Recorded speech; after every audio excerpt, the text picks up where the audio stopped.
जय हिंद दोस्तों, welcome to another video. आज के इस वीडियो में दोस्तों बात करेंगे हम लोग कि Indian coast guard, Navik, GD और डीबी के लिए जो आपका बायोलॉजी से क्वेश्चन पूछे जाते हैं, जनरल नॉलेज में क्वेश्चन पूछे जाते हैं दोस्तों, वैसे क्वेश्चन हम इस वीडियो के आपको अंदर बात करने वाले हैं। ठीक है, तो आप मैक श्योर बिना स्किप करे वीडियो के एंड तक जरूर देखिएगा। ठीक है, तो चलिए हम लोग बात कर लेते हैं दोस्तों कि आपका क्वेश्चन नंबर 1 से। लेकिन दोस्तों यहां से अगर बात करें कि जो भी कैंडिडेट इस वीडियो को नहीं देखें और चैनल को सब्सक्राइब नहीं किए वो जाके चैनल को सब्सक्राइब कर बेल आइकन को प्रेस जरूर कर लीजिएगा। आने वाला ऐसे नोटिफिकेशन आपको टाइम पर मिलती रहती है। ठीक है, तो चलिए वीडियो को देर ना करते वीडियो को स्टार्ट करते हैं दोस्तों। क्वेश्चन नंबर 1 में आपको बताना है दोस्तों, मानव शरीर में मांसपेशियों की संख्या कितनी होती है। ऑप्शन है दोस्तों आपको दिया गया, तो इसका करेक्ट आंसर आपको याद रख लेना है। ठीक है, इसका करेक्ट आंसर क्या होता है दोस्तों, option number C will be the correct answer. ठीक है, जो कि दोस्तों आपका 639 आपका मानव शरीर में मांसपेशियों की संख्या पाई जाती है। ठीक है, तो राइट आंसर दोस्तों option number C will be the correct answer. ठीक है, अगर दोस्तों बात करें कि यहाँ पे अगर बात करें दोस्तों कि सबसे बड़ी मांसपेशियां जो होती है दोस्तों वो ग्लूटियस जो होती है, ठीक, ग्लूटियस मैक्सिमस होती है, जो कि आपका मनुष्य के शरीर में पाई जाती है। ठीक है, और यह दोस्तों कोले की मांसपेशियों में होती है। अगर बात करें दोस्तों कि सबसे छोटी हड्डी मांसपेशियों की कौन होती है, तो वह आपका अस्टेपिज होती है। ठीक है, तो राइट आंसर दोस्तों option number C will be the correct answer. चलिए दोस्तों अगला नेक्स्ट क्वेश्चन देख लेते हैं, और नेक्स्ट क्वेश्चन में आप दोस्तों बताना दोस्तों, अगर आप डिफेंस का पैकेज लेना चाहते हैं, आप अगर टेस्ट सीरीज लगाना चाहते हैं कि दोस्तों कैसे कैसे किस टाइप के क्वेश्चन पूछे जाते हैं, ठीक है, तो उसके लिए दोस्तों यहाँ पे परीक्षा ऐप पर आपको यहाँ पे टेस्ट सीरीज आपको देखने को मिल जाएगा। ठीक है, अगर आप परीक्षा ऐप डाउनलोड करके दोस्तों आप ओपन करते हैं तो उसमें यहाँ दोस्तों सारे एग्जाम डिफेंस से रिलेटेड आपको देखने को मिलेगा। ठीक है, टेस्ट सीरीज आपको देखने को मिलेगा, चाहे वो दोस्तों यहाँ पे आप देख सकते हैं इंडियन एयरफोर्स से रिगार्डिंग हो, या दोस्तों Indian air force X and Y group से रिगार्डिंग हो, ठीक है, या एनडीए ऑनलाइन टेस्ट लगाना चाहते हैं, या Indian coast guard, Navik, GD, DV, या दोस्तों आपका इंडियन नेवी का प्रिपेयर कर रहे हो तो उसके लिए भी बेस्ट टेस्ट सीरीज आपको Indian SSR, Indian navy SSR and MR, या दोस्तों आप एफकेट का प्रिपेयर कर रहे हो उसके लिए दोस्तों आप बेस्ट टेस्ट सीरीज लगाना चाहते हैं दोस्तों, तो आप यहाँ पे देख सकते हैं आपके लिए जो यहाँ बेस्ट यहाँ पे निकाला गया है दोस्तों, जो कि आपको 50% ऑफ आपको देखने को मिलेगा। ठीक है, जो कि आपको 50% यहाँ डिस्काउंट आपको देखने को मिलेगा अगर आप दोस्तों JD50 यूज़ करते हैं तब। ठीक है, अगर आप यहाँ पे यूज़ करते हैं दोस्तों, जो कि आपका जो यूज यहाँ पे JD50 यूज कोड करते हैं तो आपको 50% आपको हर टेस्ट सीरीज में आपको देखने को मिलेगा। ठीक है, तो दोस्तों आप अभी जाके परीक्षा ऐप डाउनलोड करके दोस्तों आप यहाँ पे टेस्ट सीरीज आप आसानी से और इम्पोर्टेंट क्वेश्चन को अपने एग्जाम के लिए इम्प्रूव कर सकते हो। ठीक है, मानव शरीर में रक्त की मात्रा शरीर के बाहर का कितना % होता है। ठीक है, तो ऑप्शन इसका करेक्ट आंसर दोस्तों ऑप्शन नंबर डी हो जाएगा, जो कि आपका 7% है, जो कि दोस्तों आपका किसी भी मानव शरीर में रक्त का जो मात्रा पाई जाती है शरीर के बाहर के वो 7% पाई जाती है। ठीक है, तो अगर बात कर लेते हैं दोस्तों कि मानव रक्त का यह जो है तरल संयोजी ऊतक होता है। ठीक है, मानव रक्त का जो है तरल संयोजी ऊतक होती है। बात करते हैं दोस्तों कि मनुष्य के रक्त के बारे में कि इसकी प्रकृति क्षारीय होती है। ठीक है, अगर दोस्तों बात करते हैं कि मनुष्य के रक्त के बारे में कि इसकी जो प्रकृति जो होती है वो आपका क्षारीय होती है। ठीक है, प्रकृति क्या होती है दोस्तों, आपका क्षारीय होती है। अगर बात करें कि इसका जो पीएच वैल्यू होता है, रक्त का जो पीएच वैल्यू होता है वो आपका 7.4 होता है। ठीक है, 7.4 आपका दोस्तों रक्त का पीएच वैल्यू माना जाता है। ठीक है, एंड अगर बात करें नेक्स्ट की पॉइंट की, तो एक नॉर्मल मनुष्य का जो पीएच वैल्यू होता है दोस्तों, वो अगर दोस्तों एक नॉर्मल मनुष्य या नॉर्मल व्यक्ति का जो यहाँ पे होता है दोस्तों, वो आपका 5 से 6 लीटर आपका मनुष्य के शरीर में पाया जाता है रक्त। ठीक है, लेकिन बात करें दोस्तों कि लड़कों के अपेक्षा लड़कियों में दोस्तों आपका आधा लीटर कम आपका लड़कियों में रक्त पाया जाता है। ठीक है, तो ये भी पॉइंट आपको याद रख लेना है दोस्तों। अगर बात करें कि पीएच का जो पूरा नाम क्या होता है, ठीक है, पीएच यानी दोस्तों पीएच का पूरा नाम आपको बताना है तो आपको पोटेंशियल ऑफ हाइड्रोजन हो जाता है। ठीक है, यानी दोस्तों हाइड्रोजन की क्षमता आपका पीएच कहलाता है। ठीक है, अगर बात करें इसकी खोज किसने किया था, तो पीएच का जो खोज किया था दोस्तों आपका सोरेनसन ने किया था। ठीक है, तो अगर ये भी पॉइंट आपको एग्जाम के लिए इंपॉर्टेंट बन जाते हैं। ठीक है, अगर नेक्स्ट पॉइंट की बात करें तो पीएच वैल्यू उसे कहते हैं दोस्तों जिसे कोई भी अम्लीय या क्षारीयता घोल का प्रयोग किया जाता है तो पीएच कहलाता है। ठीक है, अगर दोस्तों बात करें कि पीएच स्केल में जो 0 से 14 तक, यानी दोस्तों 0 से 14 तक का जो रहता है दोस्तों होता है, उसके बीच में 7 आता है। ठीक है, जो 7 आता है दोस्तों उसमें वैल्यू आपको बताना है। ठीक है, यहां से अगर बात करें दोस्तों कि आपका जो यहाँ पे अगर दोस्तों यहाँ पे वैल्यू की बात करें तो वैल्यू यहाँ पे जो हो जाएगा दोस्तों अगर 7 से कम आया, ठीक है, यहाँ 0 से 14 आता है, बीच में 7, ठीक है, तो 7 से अगर कम आया तो दोस्तों ये क्या हो जाएगा, आपका एसिडिक हो जाएगा यानी अम्लीय हो जाएगा। ठीक है, और दोस्तों 7 से अधिक आए तो यह बेसिक हो जाएगा यानी क्षारीय हो जाएगा। ठीक है, अगर 7 के बराबर आया तो दोस्तों यह आपका न्यूट्रल यानी उदासीन हो जाता है। अगर दोस्तों शुद्ध जल के पीएच मान की पता करें तो जल का जो पीएच मान यानी पीने योग्य पानी का जो पीएच वैल्यू होता है वो आपका 7 होता है, ठीक है।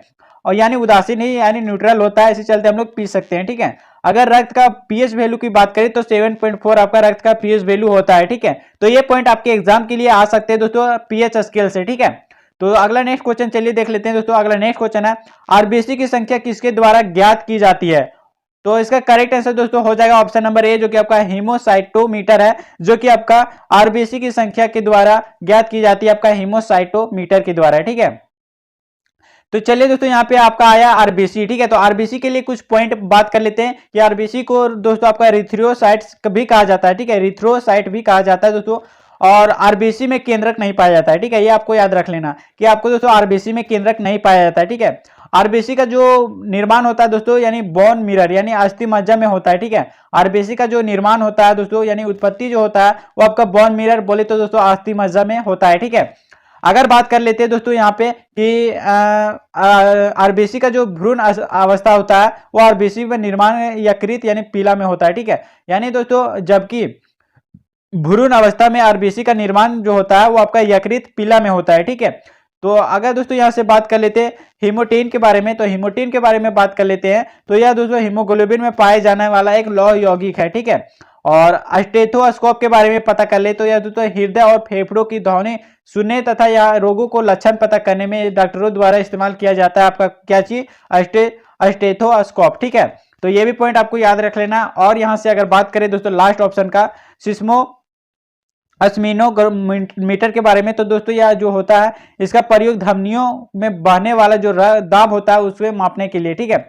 धमनियों में बहने वाला जो होता है दाब दोस्तों उसको मापने के लिए दोस्तों अस्फिनोमीटर का प्रयोग किया जाता है, ठीक है। तो राइट आंसर दोस्तों इस क्वेश्चन का correct answer option number A will be the correct answer दोस्तों, जो कि आपका आरबीसी की संख्या किसके द्वारा ज्ञात की जाती है? तो दोस्तों हीमोसाइटोमीटर के द्वारा ज्ञात की जाती है, ठीक है। चलिए अगला नेक्स्ट क्वेश्चन दोस्तों, अगला नेक्स्ट क्वेश्चन देखते हैं। हेपेरिन नामक प्रोटीन का उत्पादन किस अंग द्वारा होता है? ऑप्शन अग्नाशय, अमाशय, यकृत और छोटी आंत, ठीक है। अगर बात करें इस क्वेश्चन का करेक्ट आंसर का तो option number C will be the correct answer, ठीक है। जो कि यकृत है दोस्तों यह शरीर के अंदर रक्त जमने से रोकता है, ठीक है। यकृत जो है दोस्तों शरीर को रक्त को जमने से रोकता है। अगर बात करें रक्त का थक्का बनाने के कौन सा प्रोटीन मदद करता है तो दोस्तों आपका कहता है फाइब्रोजोनोन नामक प्रोटीन जो है आपका रक्त का थक्का जमने में मदद करता है, ठीक है। चलिए दोस्तों अगला नेक्स्ट क्वेश्चन देख लेते हैं। अगला नेक्स्ट क्वेश्चन नंबर 5, मनुष्य पीत रस यानी बाइल का पीएच मान कितना होता है, ठीक है। तो दोस्तों क्वेश्चन नंबर 5 का जो correct answer option number C जो हो जाएगा 7.7 होता है, ठीक है। 7.7 आपका जो कि आपका मनुष्य पीत रस का पीएच वैल्यू होता है, ठीक है। तो अगर बात करें दोस्तों पीत रस का जो श्रवण होता है वो लीवर से होता है, ठीक है। पीत रस का जो श्रवण होता है दोस्तों आपका लीवर से होता है, जबकि इसका संग्रहण जो होता है दोस्तों आपका पित्ताशय से होता है, ठीक है। तो right answer option number C will be the correct answer. चलिए दोस्तों अगला नेक्स्ट क्वेश्चन देखते हैं। मनुष्य के हृदय में भार का लक्षण कितना लगभग होता है, ठीक है। मनुष्य के हृदय में भार लगभग कितना होता है दोस्तों? तो ऑप्शन है 400 ग्राम, 590 ग्राम, 450 ग्राम, 300 ग्राम, ठीक है। अगर इस क्वेश्चन का करेक्ट आंसर आपको पता है तो दोस्तों कमेंट बॉक्स में जरूर बताना, ठीक है। अगर बात करें तो क्वेश्चन नंबर 6 का करेक्ट आंसर के बारे में तो दोस्तों यहां से आप देख सकते हैं कि option number D will be the correct answer, ठीक है। जो कि दोस्तों आपका 300 ग्राम होता है, जो कि आपका मनुष्य के हृदय का लगभग मान, ठीक है।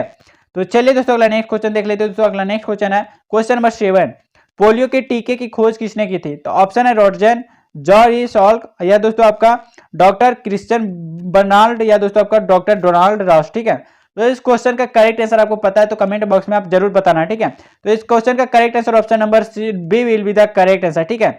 बी में क्या चीज दोस्तों आप देख सकते हैं कि बी में आपका जॉस ई सॉल्क है, जो कि आपका दोस्तों पोलियो के टीके की खोज किया था, ठीक है। वहीं दोस्तों बात कर लेते हैं ऑप्शन नंबर ए में, जो कि आपका रॉटजन है, जो कि आपका एक्स किरण यानी एक्स रे का मशीनों की खोज रॉटजन ने किया था, ठीक है। वहीं दोस्तों आपका डॉक्टर क्रिश्चियन बर्नाल्ड के बारे में बात कर लेते हैं तो यह दोस्तों कृत्रिम हृदय परिवर्तन प्रणाली की खोज किया था, ठीक है। वहीं दोस्तों डॉक्टर डोनाल्ड रॉस के बारे में पता कर लेते हैं तो यह दोस्तों आपका मलेरिया की कीटाणुओं की खोज किया था, ठीक है। मलेरिया की कीटाणुओं को खोज किया था। तो चलिए दोस्तों अगला नेक्स्ट क्वेश्चन देख लेते हैं। नेक्स्ट क्वेश्चन है दोस्तों, राष्ट्रीय समुद्र विज्ञान संस्थान कहाँ पे स्थित है? तो यहाँ दोस्तों जो ऑप्शन दिया गया है गोवा, विशाखापट्टनम, मुंबई और कोचीन, ठीक है। तो दोस्तों अगर बात कर लेते हैं कि इस क्वेश्चन का करेक्ट आंसर क्या हो जाएगा कि आपका राष्ट्रीय समुद्र विज्ञान संस्थान कहाँ पे स्थित है, तो ऑप्शन नंबर बी आपका गोवा के पणजी में आपका स्थित है। तो right answer option number A will be the correct answer, ठीक है। चलिए अगला नेक्स्ट क्वेश्चन देख लेते हैं। जेट विमान को रॉकेट के समान अधिक ऊंचाई तक क्यों नहीं भेजा जा सकता है? क्योंकि दोस्तों क्यों नहीं भेजा सकता, क्योंकि ऑक्सीजन की कमी के कारण नहीं भेजा जा सकता है, ठीक है। तो right answer option number A will be the correct answer. चलिए दोस्तों अगला नेक्स्ट क्वेश्चन देख लेते हैं। सौर सेल का आविष्कार कब किया था? तो दोस्तों सौर सेल का जो आविष्कार हुआ था दोस्तों वो आपका 1954 यानी ऑप्शन नंबर सी करेक्ट हो जाएगा, ठीक है। 1954 में दोस्तों आपका सौर सेल का आविष्कार किया गया था, ठीक है। चलिए दोस्तों अगला नेक्स्ट क्वेश्चन देख लेते हैं। अगला नेक्स्ट क्वेश्चन नंबर 11, डॉप्सन इकाई का प्रयोग कहां पे किया जाता है? डॉप्सन प्रयोग कहां पे किया जाता है दोस्तों? डॉप्सन इकाई का प्रयोग कहां पे किया जाता है? तो दोस्तों ऑप्शन नंबर सी जो कि आपका ओजोन परत की मोटाई मापने के लिए दोस्तों डॉप्सन इकाई का डॉप्सन इकाई का प्रयोग किया जाता है, ठीक है, ओजोन के परत के मोटाई नापने के लिए, ठीक है। अगर दोस्तों ओजोन का फॉर्मूला की बात करें तो O3 आपका ओजोन होता है, ठीक है। तो right answer option number C will be the correct answer.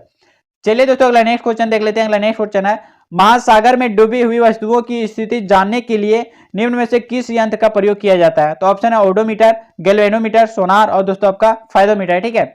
तो महासागर में डूबी वस्तुओं को स्थिति जानने के लिए दोस्तों कौन से यंत्र का प्रयोग किया जाता है? तो option number C will be the correct answer, ठीक है, जो कि आपका सोनार का प्रयोग किया जाता है। और इस सोनार का जो फुल फॉर्म होता है दोस्तों, ये सोनार जो होता है इसका फुल फॉर्म होता है साउंड नेविगेशन एंड रैंकिंग, ठीक है। तो ये भी आपको याद रखना है कि कभी कभी पूछ लिया जाता है दोस्तों ये सोनार का फुल फॉर्म क्या होता है, ठीक है। तो right answer option number C will be the correct answer, ठीक है। अगर बात कर लेते हैं दोस्तों कि यहाँ पे जो ऑप्शन दिया गया है सोनार हो गया, गैल्वेनोमीटर, ओडोमीटर और फाइडोमीटर, ठीक है। तो ये सारे का जो ऑप्शन के बारे में पता कर लेते हैं तो ओडोमीटर जो है दोस्तों वो आपका ध्वनि की तीव्रता मापने के लिए प्रयोग में लाया जाता है, ठीक है। और गैल्वेनोमीटर जो है दोस्तों वो आपका विद्युत धारा की उपस्थिति जांच करने के लिए गैल्वेनोमीटर का प्रयोग किया जाता है, ठीक है। वहीं फाइडोमीटर की बात करें तो फाइडोमीटर दोस्तों आपका समुद्र की गहराई मापने के लिए प्रयोग में लाए जाने वाला यंत्र है, ठीक है, फाइडोमीटर। तो राइट आंसर दोस्तों इस क्वेश्चन का option number C will be the correct answer, जो कि आपका सोनार है, जो कि आपका महासागर में डूबी हुई वस्तुओं को पता लगाने के लिए सोनार का प्रयोग किया जाता है, ठीक है। तो चलिए दोस्तों अगला नेक्स्ट क्वेश्चन के बारे में पता कर लेते हैं। दूध को मथने पर क्रीम अलग हो जाती है, इसका कारण क्या है, ठीक है। तो दोस्तों दूध को मथने के लिए इसका जो क्रीम है वो अलग हो जाती है, इसका कारण है दोस्तों अपकेंद्रीय बल, ठीक है, यानी दोस्तों सेंट्रीफ्यूगल फोर्स जो कि आपका अपकेंद्रीय बल होता है, जो कि दोस्तों आपका दूध को मथने से क्रीम अलग हो जाता है, ठीक है। तो अगर बात करें दोस्तों यह न्यूटन के थर्ड लॉ पर भी आधारित होता है, ठीक है। अपकेंद्रीय बल जो है दोस्तों वो न्यूटन के थर्ड लॉ पर भी आधारित है और इसका जो बल की दिशा जो होता है दोस्तों वो सेंटर से बाहर की ओर यानी सेंट्रीफ्यूगल फोर्स होता है, ठीक है। तो चलिए दोस्तों अगला नेक्स्ट क्वेश्चन देख लेते हैं। अगला नेक्स्ट क्वेश्चन नंबर 14 में दोस्तों किसी उपग्रह में अंतरिक्ष यात्री द्वारा गिराया गया चम्मच निम्नलिखित में से किस स्थिति के अनुसरण करेगा? तो जो ऑप्शन नंबर डी आपको दिख रहा है दोस्तों उपग्रह की गति का अनुसरण करता रहेगा, ठीक है। तो right answer option number C will be the correct, D will be the correct answer, ठीक है। चलिए दोस्तों अगला नेक्स्ट क्वेश्चन देख लेते हैं। जलते हुए विद्युत बल्ब के तंतु का तापमान सामान्यतः क्या होता है? तो अगर बात कर लेते हैं तो जलते हुए विद्युत बल्ब यानी विद्युत बल्ब में जो पाया जाता है दोस्तों जो फिलामेंट पाया जाता है वो आपका टंगस्टन पाया जाता है, ठीक है। विद्युत बल्ब में पाए जाने वाले फिलामेंट आपका जो है टंगस्टन होता है, ठीक है। और उसको जलने के लिए दोस्तों जो ताप सामान्यता होना चाहिए वो 1500 से लेकर आपका 2500 के डिग्री सेल्सियस के बीच में होना चाहिए, ठीक है। तो राइट आंसर दोस्तों option number B will be the correct answer, ठीक है। चलिए दोस्तों अगला नेक्स्ट क्वेश्चन देख लेते हैं। अगला नेक्स्ट क्वेश्चन है नासा का अंतरिक्ष यान कैसिनी किस ग्रह के मिशन से संबंधित है, ठीक है। दोस्तों आपको बताना है कि नासा का अंतरिक्ष यान कैसिनी किस ग्रह के मिशन से संबंधित है? तो option number C will be the correct answer, जो कि दोस्तों आपका शनि ग्रह से आपका संबंधित है, ठीक है। तो right answer option number C will be the correct answer. चलिए अगला नेक्स्ट क्वेश्चन देख लेते हैं। क्वेश्चन नंबर 17 दोस्तों भौतिकी की किस शाखा में अति सूक्ष्म कणों की चाल का अध्ययन किया जाता है? तो ऑप्शन है दोस्तों फील्ड थ्योरी या दोस्तों आपका पार्टिकल फिजिक्स या दोस्तों आपका एटॉमिक फिजिक्स या क्वांटम मैकेनिक्स, ठीक है। तो अगर बात कर लेते हैं क्वेश्चन नंबर 17 का करेक्ट आंसर का तो option number D will be the correct answer, जो कि आपका क्वांटम मैकेनिक्स के बारे में दोस्तों आपका अध्ययन किया जाता है फिजिक्स की शाखा में, ठीक है। तो right answer option number D will be the correct answer. चलिए दोस्तों अगला नेक्स्ट क्वेश्चन नंबर 18 में भारी जल का आविष्कार किसके द्वारा किया गया था? तो भारी जल का आविष्कार दोस्तों अगर भारी जल का यहाँ पे फॉर्मूला की बात करें तो D2 जो होता है दोस्तों आपका डायट्रियम ऑक्साइड, जो कि आपका भारी जल का सूत्र होता है, ठीक है। तो राइट आंसर दोस्तों इसका क्या हो जाएगा? इसका जो भारी जल का आविष्कार किया था वो आपका वासवर्न और यूरे के द्वारा किया गया था। ठीक है, तो ये दोनों के द्वारा आपका भारी जल का आविष्कार किया गया था। ठीक है, तो right answer option number D, A and B दोनों। ठीक है, चलिए दोस्तों अगला नेक्स्ट क्वेश्चन देख लेते हैं।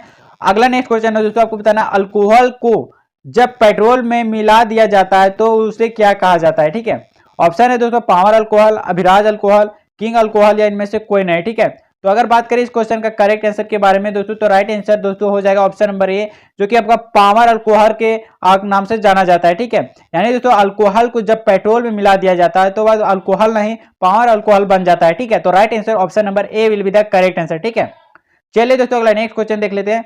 प्रावैंगिक किरणों से पादपों की रक्षा करने वाला वर्णक क्या कहलाता है।